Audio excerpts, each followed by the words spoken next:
এই রেসিপিটা একবার শিখে নিলে নিরামিষের দিনে আর কোনো চিন্তাই থাকবে না। আজকে দেখাচ্ছি আমার একেবারে সিক্রেট একটা রেসিপি, ঘরোয়া উপকরণে জমজমাট সিক্রেট রেসিপি, যা ভাতের সঙ্গে একদম পারফেক্ট। এটা তৈরি করার জন্য সবার প্রথমে একটা পেস্ট তৈরি করে নেবো। আদা, কাঁচা লঙ্কা, ধনেপাতা, টমেটো আর দই দিয়ে একটা পেস্ট তৈরি করে নিলাম। অন্যদিকে গ্যাসের মধ্যে খানিকটা জল ফুটতে দিয়ে নুন আর একটুখানি লেবু দিয়ে কয়েক টুকরো ফুলকপি দিয়ে ভাপিয়ে নেব। 2 মিনিট ভাপানোর পরে এটাকে ঢাকা দিয়ে রেখে দেব। অন্যদিকে আবারও একটা পেস্ট তৈরি করে নেব। এই পেস্টটা তৈরি করার জন্য হাফ কাপ ছোলার ডাল আমি রাত্রে ভিজিয়ে রেখেছিলাম। ছোলার ডাল কিন্তু নয়, আমি এখানে আজকে মটর ডাল দিয়ে করেছি। হাফ কাপ মটর ডাল ভিজিয়ে রেখেছিলাম, তার মধ্যে লঙ্কা, আদা আর ফুলকপি যেগুলো ভাপিয়ে নিয়েছিলাম সেগুলো ভালো করে ধুয়ে এটা একটা পেস্ট তৈরি করে নিলাম। এই পেস্টটা তৈরি করে নিয়ে একটা মিক্সিং বোলের মধ্যে নিয়ে নেব।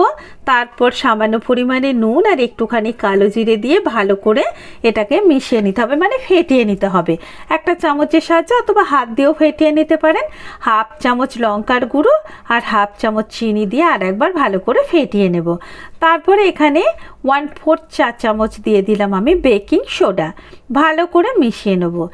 এরপরে একটা এরকম ছোটো কানা উঁচু থালাতে আমি একটুখানি তেল ব্রাশ করে নেব। তারপরে যে ব্যাটারটা তৈরি করে নিয়েছিলাম ফুলকপি আর মটর ডালের যে ব্যাটারটা, সেটাকে এই প্লেটের মধ্যে ঢেলে ভালো করে সমান করে নেব। নামমাত্র তেল দিয়ে, বিশ্বাস করুন রেসিপিটা কি অনবদ্য খেতে হয়েছিল, কি মারাত্মক টেস্ট হয়েছিল। একবার যদি আপনারা বানিয়ে না খান আপনাদের হয়তো বিশ্বাসই হবে না। এরপর যে জল একটা কড়ার মধ্যে ফুটতে দিয়েছিলাম, তার মধ্যে একটা স্ট্যান্ড দিয়ে এই মিশ্রণটাকে রেখে দিলাম। আর এরপরে ঢাকা দিয়ে 10 মিনিট ভাপিয়ে নিলাম। কোনো তেল দেওয়ার কোনো দরকার নেই। তারপর 10 মিনিট বাদে একটা টুথপিক দিয়ে দেখে নেবেন এটা ঠিকঠাকভাবে সেদ্ধ হয়েছে কিনা। যদি দেখেন কাঁচা আছে তাহলে আরও 2-4 মিনিট এটাকে ভাপিয়ে নিতে হবে।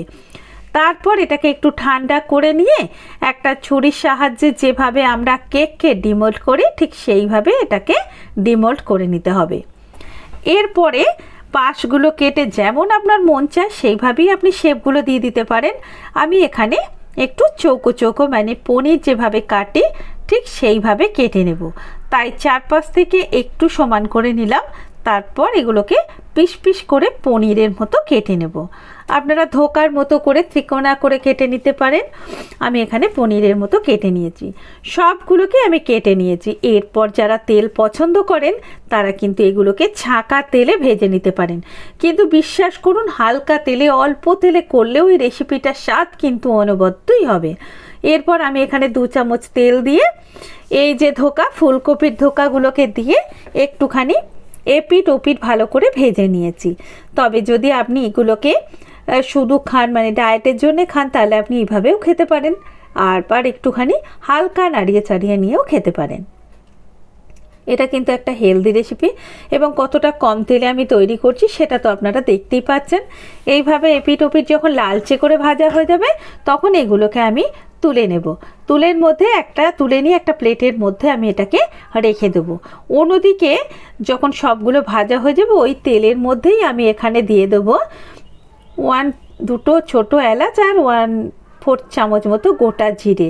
তারপর যে পেস্ট বানিয়েছিলাম কাঁচা লঙ্কা, টমেটো, আদা, ধনেপাতা, যে পেস্টটা তৈরি করেছিলাম পেস্টটা দিয়ে জিরে গুঁড়ো, ধনে গুঁড়ো হাফ চা চামচ করে, লঙ্কার গুঁড়ো হাফ চা চামচ দিয়ে দিলাম আর 2 রকমের লঙ্কার গুঁড়ো হাফ চা চামচ দিয়ে দিলাম। তারপর এটাকে আমি কষাতে থাকবো। এখানে একটা জিনিস আমি মিস করে গেছি, পরে সেটা বলছি কি আমি মিস করে গেলাম। তারপরে এখানে ভালো করে এটাকে একটু মিশিয়ে কষিয়ে নিতে হবে। যখন তেলটা রিলিজ হবে তখন এখানে আমি পরিমাণ মতো নুন দিয়ে দিলাম। নুনটা বুঝে দেবেন। আর হাফ চা চামচের মতো একটু চিনি দিয়ে দিলাম।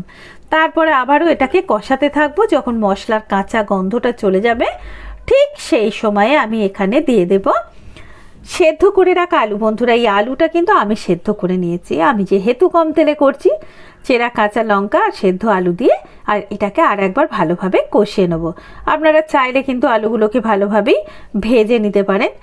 এরপরেই দিলাম হলুদের গুঁড়ো। বন্ধুরা, এই হলুদের গুঁড়োটা মশলার সাথে দিয়ে দেবেন, এটা আমার মিস হয়ে গেছিলো, তাই আমি এখন দিলাম। যেহেতু হলুদের গুঁড়োটা এখন দিলাম, তাই একটু বেশিক্ষণ ধরে আমাকে এটা কষিয়ে নিতে হবে, না হলে কিন্তু কাঁচা গন্ধ থাকবে। তারপর এর মধ্যে দিয়ে দেবো পরিমাণ মতো জল। জলটা দিয়ে আরেকবার মিশিয়ে নিতে হবে। জলের পরিমাণ খুব বেশি রাখলে ভালো লাগবে না, এটা একটু হালকা গ্রেভি থাকলে ভালো লাগবে। তবে ধোকাতে একটু জলটা টানবে, আবার ছোলার ডালে ধোকার মতো কিন্তু অতটাও জল টানবে না। এরপর ভেজে রাখা ধোকাগুলো দিয়ে দিলাম, তারপরে ভালো করে একটু মিশিয়ে নাড়িয়ে চাড়িয়ে মিশিয়ে নিলাম। দেখুন বন্ধুরা, এই রেসিপিটা তৈরি করতে কতটা কম সময় লাগলো। আমি আলু সেদ্ধ করে নিলাম, কতটা কম সময় কত কম তেলে আজকে দুর্দান্ত নিরামিষের এই রেসিপিটা তৈরি হয়ে গেল। একটুখানি কেশরি মেথি দিয়ে দিলাম, আর 1 চা চামচ ঘি আর একটু গরম মশলা দিয়ে ভালো করে মিশিয়ে নিলেই তৈরি হয়ে যাবে দুর্দান্ত স্বাদের এই রেসিপিটা।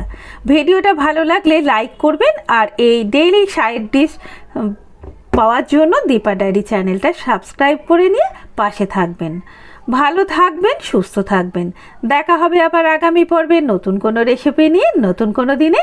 এতক্ষণ সঙ্গে থাকা